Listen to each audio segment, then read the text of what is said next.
Naam, ndugu watazamaji, leo nawaletea kipindi tuangalie namna ambavyo ngiri inavyoathiri nguvu za kiume na maumbile ya mwanaume kuwa madogo. Ni kutokana na ule ngiri kitoka mahali pake, sehemu inapoenda inasababishaka uvimbe, na kule ilipotoka panakuwa panajaa hewa. Kwa sasa ule uvimbe ambao ndio ngiri yenyewe inapolala kwenye mishipa ya ateri inasababisha damu kuflow kutoka sehemu mbalimbali za mwili kwenda kwenye maumbile ya mwanaume, inaingia kidogo kiasi kwamba utakuwa ukihitaji inaamka unagusa dakika moja mbili umefika mwisho, kwa sababu damu haingii vizuri, tukapata kitu kinachoitwa stronger and longer erection, uimara na kusimama kwa muda mrefu. Kwa hiyo inaathiri mfumo wa mtiririko wa damu ndani ya mishipa ya mwanaume, hasa ya ateri inayoflow damu na kusababisha maumbile kusimama. Pia kwa nini ngiri inasababisha na uko kutoka kuflow damu vizuri kunasababisha hata maumbile ya mwanaume kuanza kuwa, kwa sababu damu haingii vizuri, kuanza kupungua. Pointi nyingine inasababisha ngiri inavyoathiri nguvu za kiume ni kusababisha inaathiri mfumo wa fahamu. Ngiri inaathiri mfumo wa fahamu kwa sababu mimi au wewe unapomwona mke wako, tayari taarifa inatoka kwenye mfumo wa fahamu inaenda kwenye ubongo.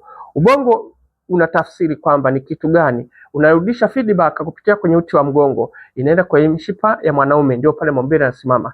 Kitakacho perform ni moyo utapampu damu iliyobeba oksijeni na virutubisho, itaenda kwenye mishipa ya ateri, ndio inaenda kusimamisha maumbile ya mwanaume, ndio pale kuwa na hisia zaidi. Sasa mishipa ya fahamu inaathirika pale ambapo ngiri ilipo lala kwa ule uvimbe wa ngiri, yani ulipo, kwa sababu mishipa ya fahamu iko sehemu zote ndani ya mwili wa binadamu. Kwa tunaposema ngiri tunazungumzia mfumo wa uzazi wa mwanaume. Kwa unajikuta tayari ile mishipa ya fahamu iliyoko kwenye uzazi wa mwanaume ambapo ngiri imekandamiza kutokea kwa uvimbe, unakuta tayari inakuwa haipitishi taarifa vizuri, kitendo kitakachosababisha mtu asiwe na hisia vizuri. Ndio pale unajikuta mtu anakuwa hana hisia. Unaona? Kitu kingine kinachosababisha kupungua nguvu za kiume na maumbile ya mwanaume kuwa madogo ni kusababisha msongo wa mawazo pamoja na maumivu. Tayari ngiri imetoka mahali pake, imesababisha uvimbe. Inaweza kuwa ni ngiri ya inguinal za pembeni, panakopa na vimba, au tumbo kunguruma, au ngiri ya kitovu au korodani kwa inavimba na rudi. Unajikuta tayari mtu anakuwa na hisi maumivu muda wote, mtu anakuwa na stress kwa sababu tayari kuna mwingine akifanya tendo la ndoa hajafika hata kileleni, dakika 3 ni nyingi, inavuta. Unakuta maumbile bado yako ndani ya maumbile ya mke wake, ile hali inalala. Au mtu mwingine akigusa dakika moja mbili amefika mwishoni, hata mwenzake bado. Au mtu mwingine akijitahidi dakika 3, 4, 5 akijitahidi hawezi kurudi, akimaliza anaanza kuhisi uchovu na maumivu ya hapa na pale. Kwa hili inamwathiri psychology. So kitakachofuata, mke anahitaji, umemwacha nyumbani unahangaika kutafuta riziki, yeye anakula, mwili umetulia wa mwanamke anahitaji ahudumiwe vizuri, ahudumiwe. So nakuta mwingine unamwacha hata hajafika kileleni, mwanamke anabaki na maumivu. Kitakachofuata utakuwa wewe unafanyaje? Unakuwa unaathirika psychology. Kesho utafika nyumbani utaanza kumwambia nimechoka vizingizio vingi, ambayo inakuwa changamoto, unampa mtihani. Kwa unajikuta ni changamoto. Na pia kitu kingine, kitendo cha maumivu hiyo na damu haiflow vizuri kinafanya maumbile ya mwanaume yanakuwa yanasinyaa, yanakuwa madogo, baadaye yanakuwa kama ya mtoto.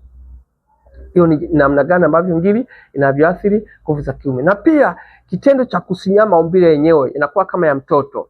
Kitendo cha kusinyaa maumbile kinamfanya mwanaume mwenyewe anaathirika psychology, kwa sababu tayari kuna wengine mashallah wana neema za wake ambao ni wanene, wamepanda. Alhamdulillah, mwanamke mnene anatakiwa apate neema ambayo itakuwa ni wenye kufikisha. Wanawake wanene wale wengi wanakuwa wana kina kirefu, tofauti na mwanamke ambaye ni mfupi au mwembamba, kutokana alhamdulillah amejaliwa. Kwa hiyo natakiwa apate neema ambayo jembe likizama ndani ya shamba, yeye mwenyewe anasikia kwamba kuna kitu kiko ndani ya mwili kinampa furaha na anaweza kufurahia. Kwa hiyo unakuta maumbile yako ni madogo tayari kiasi kwamba hauwezi, utaishia juu at the end.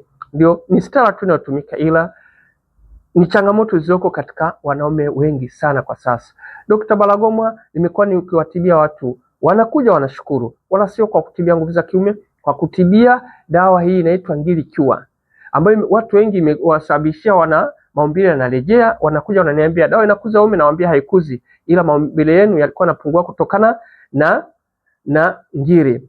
hamu nakuja, mtu anakuambia sasa hivi naenda mara 2 mara 3, mtu anakuambia alhamdulillah, mke wangu anasema nimechoka, mtu mwingine anakuambia mume anasema mke anasema ongeza mke wa pili.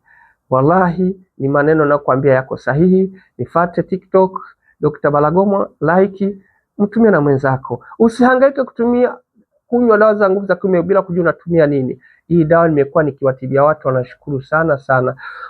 Karibu sana. Ofisi niko Kariakoo, karibu na makao makuu ya klabu ya Yanga, wanajiita Wananchi. Ukifika hapo utaona bango la Dr. Balagoma. Karibu sana. Usikate tamaa na rehema za Allah, hata kama umekunywa dawa nyingi. Dawa zipo Dr. Balagoma. Nimejikita katika swala kuwahudumia wanaume katika tendo la ndoa. Msifedheheke katika kushindwa kuwahudumia wake zenu kitandani. Karibu sana, usikate tamaa.